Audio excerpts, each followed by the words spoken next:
mashups. But joining me to discuss the day are Liberal MP Josh Frydenberg in Melbourne and Labor MP Nick Champion in Adelaide. Welcome to you both. Good afternoon, Lyndall. Hi, Nick. Good afternoon. We will go first to Mr Rudd's election launch. He's taken up the call of his Treasurer, Chris Bowen, and the call that goes back to a previous Treasurer, Paul Keating. We're talking about serious questions of national security, serious questions of international relations, and the alternative Prime Minister of Australia is referring to this as no more complex than goodies versus baddies or baddies versus baddies. I'd say this. If you have doubts about Mr Abbott's ability to handle complex national security and international relations questions, then don't vote for him. Josh, I'll go first to you because you have an interest in international affairs. Was describing the situation in Syria as baddies versus baddies too simplistic? Did it get across the nuances of the situation? Well, it's a very appropriate use of terminology by Tony Abbott. In fact, he's following the words of both Barack Obama and Prime Minister Cameron in the United Kingdom, and he's put his finger on what is the real dilemma for the international community, that Bashar al-Assad and his Alawite minority are very bad and been responsible for massive human rights abuses, including over 100,000 deaths already in this brutal civil war. At the same time, the opponents of the regime are supported by al-Qaeda. They include radical Sunni elements, and if Assad was to fall, who knows what would happen in its place. And if you look at the dynamic of the country, Lyndall, the Syrian army is still 178,000 men strong. It's got more than 5,000 tanks, more than 300 planes, up to 1,000 tons of chemical weapons. If the US was to launch a strategic strike on Syrian positions, what would be the retaliation from both itself as well as its proxies in Lebanon like Hezbollah? And these are difficult questions for the world to consider. Nick, David Cameron and Barack Obama have both used the terminology talking about bad guys. Mr Abbott also, in his answer on Insiders yesterday, talked about a response that was targeted and proportionate. Why pick on his baddies versus baddies language? Well, I think it's a sort of simplistic rubbish that we hear Mr Abbott come out with. He tries to dumb every question down, tries to reduce the complexity out of every situation to make it sort of simple black and white propositions. And we just heard, you know, a more sophisticated analysis from Josh than Tony Abbott. I mean, I think there's a problem there when a backbencher on the coalition side can give a more sophisticated and nuanced reply than the leader of the opposition, a man who would be Prime Minister.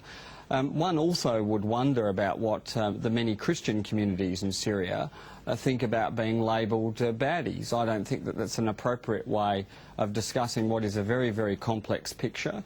We know that the Syrian regime have now used sarin gas, the first time that such gas has been used, you know, in a conflict since Saddam Hussein, since World War I, and that is a very, very serious breach of international law and our humanitarian standards. So we would expect a more sophisticated response from Mr Abbott.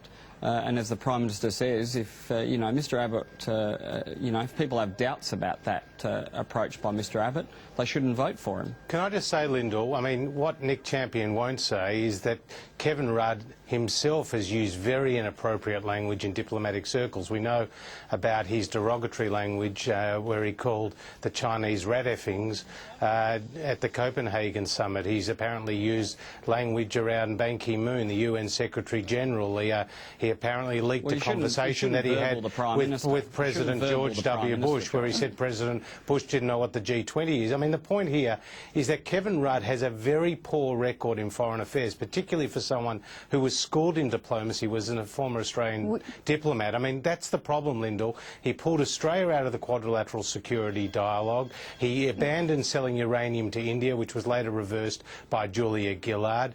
He preferred to visit Liechtenstein than Papua New Guinea when he became became Foreign Minister, and he oversaw the cancellation with Indonesia of our live animal exports. That's a pretty appalling record that he can't defend, but he would rather criticise Tony Abbott when Tony Abbott uses appropriate language. We might move on. Nick, the Prime Minister told the Labor Party launch yesterday that he's fighting to win. How much ground do you think Labor has to make up over this final few days of the election campaign? Well, look, I guess Labor's the underdog, you'd say, but the dog's still in the fight. You know, we're still out there campaigning around jobs, around education, around health, making sure that people understand the consequences of their vote. It's very hard when we've got an opposition that's basically got a platform that's based on nostalgia, fantasy and wishful thinking, and who are attempting to hide or obscure all of the negativity that is in their platform until the last few days of the campaign, hiding their costings. We do know already that there'll be pain for the Australian people, that they'll abolish the school kids bonus, that they'll go to town in cutting assistance to the auto industry, that they'll cut health and education. We know these things will come to pass, and we know that those cuts will pave the way for a GST rise and an expansion of the base to include food. Josh, as Nick mentioned, you already have proposals to cut spending and to reduce the public service by 12,000. Can you say that the cuts you're taking to the election will be the only ones you make, that there isn't a surprise waiting for people if the coalition wins? Absolutely. The cuts we are promising around, as you say, the school kids bonus or through the attrition of the public service are the ones that we will keep to. There's no secret agenda here. I mean, we do have a budget emergency. I thought it was very interesting that Kevin Rudd in his launch did not mention the carbon tax, which is causing huge pain out there, did not mention any plan to stop the boats, did not talk about his thought bubbles around reducing company tax in the Northern Territory or taking naval ships from New South Wales up to Queensland to secure a few seats up there. I mean, he doesn't have a plan to deal with the economy, to create new jobs, to put the 21st century infrastructure in place. Unemployment on the government's own numbers are going to increase to 6.25% next year. That's 800,000 people. The debt and deficit continues to rise. We're heading towards $300 billion of government debt by the end of this year. That's what the Australian people want, Lyndall. They want an answer to this continuous debt and deficit and rising unemployment. How is he going to turn that around? Instead, can I say, what he did was attack Tony Abbott mercilessly.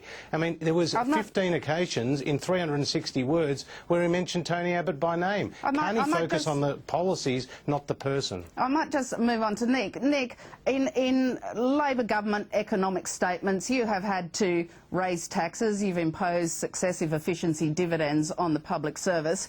Can you say, if you get back into government and revenue continues to fall from what is forecast, that you won't have to impose greater efficiency dividends on the public service or hike more taxes? Well, look, the government's made difficult decisions, and we've made them up front and been honest with the Australian people. The coalition are hiding their cuts, hiding their costings from the Australian people, leaving it to the last moment. And what this is part of is a sort of a campaign of nostalgia, wishful thinking and deception. And we all know that it's a pantomime, that once they get into office, they'll claim this budget emergency and cut the guts out of health and education funding.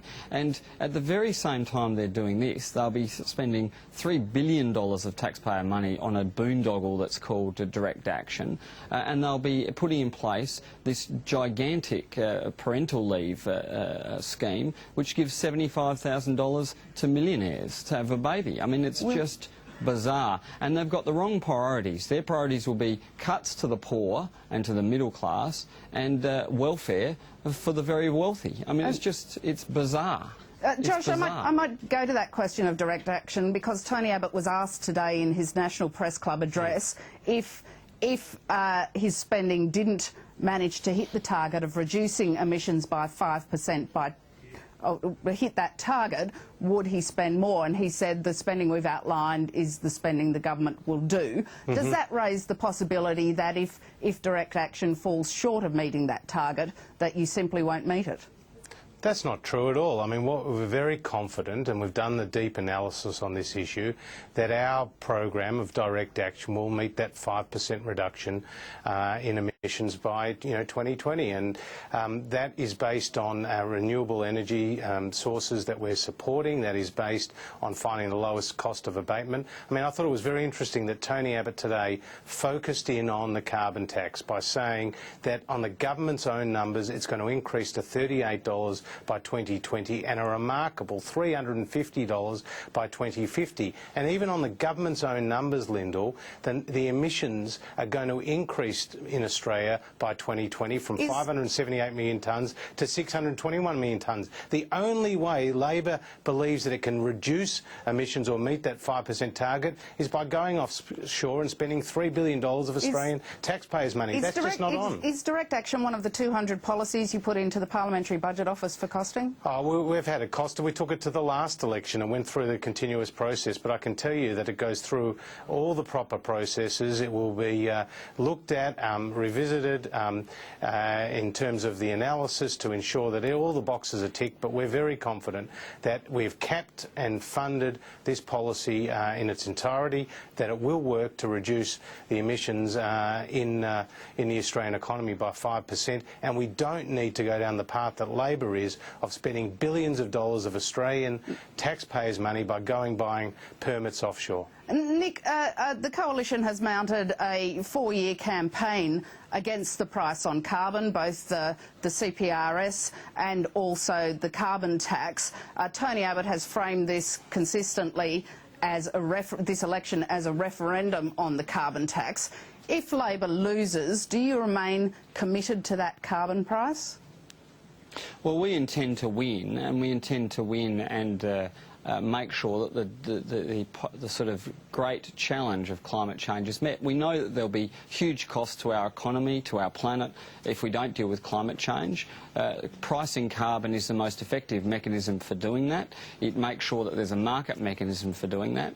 Direct action is basically a system of gift the gift of public money to certain companies to reduce their emissions, and then if they don't, a system of fines to those companies for not meeting some target. Now, what we'll see is either a vastly greater amount of public money will have to go to those companies in the economy to meet that 5% target, or they just won't meet the 5% target. It is a bizarre policy, not very well thought out, and I think in the end it will be a huge embarrassment that will neither lower emissions, meet the targets, or lower electricity prices, and in the end our economy will end up pricing carbon in much the same way that the government has priced it today. If I could ask you both very quickly at the end, first to you, Nick, then to Josh, you're both running for lower house seats. What's the last 5 days of the election campaign look like for you? Well, look, it's busy, knocking on doors, phoning friends and colleagues and electors, visiting community groups. Today I was out at Port Wakefield and Balaclava, both one's a town on the coast, a fishing community, the other is a wheat belt town. So, you know, I'll be getting around the electorate, getting a bit of feedback and trying to win a few votes in the process. And Josh? We're not taking anything for granted. There's a very positive mood on the ground, and we're out all weekend in shopping centres and on street walks and listening posts, and we'll be doing that again this week, including all the train stations. So we're very visible. We're pushing the Coalition's cause and our policy agenda, and we're getting a very, very positive response from people on the ground. Well, to Nick Champion and Josh Frydenberg, thanks for taking time out from door knocking to join us today. Thanks very much, Lyndall. Thanks, Nick. And that's Capitol Hill for now. Here's Matt Cargill with NX Votes.